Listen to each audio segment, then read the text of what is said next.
Seluruh kampung tahu yang dia adalah hantu, kecuali seorang lelaki.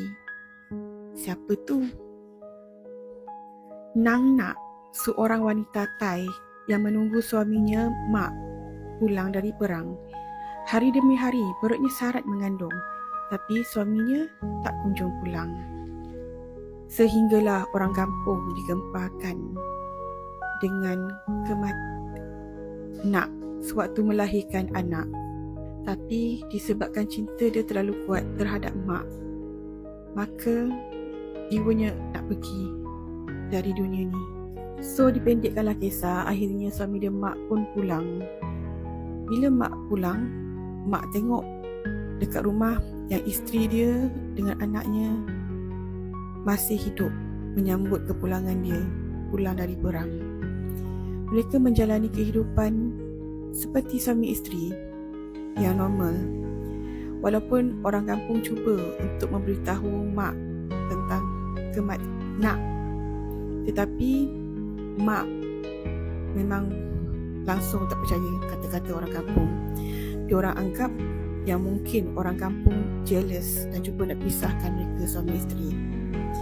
Kemuncaknya sehinggalah pada satu hari Mak sendiri ternampak tangan Nak memanjang sewaktu nak ambil limau yang terjatuh di celah-celah lubang di lantai dapur.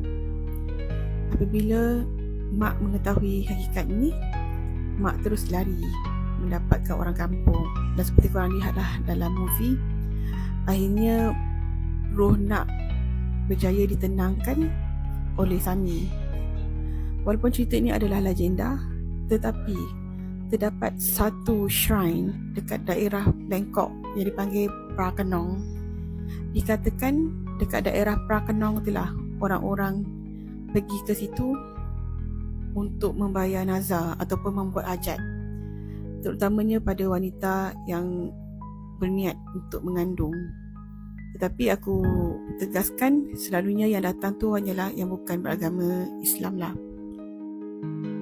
Jadi kisah kali ni, kisah Nang Nak, dia bukanlah sekadar kisah seram, tetapi dia lebih syarat kepada emosi ataupun sedih.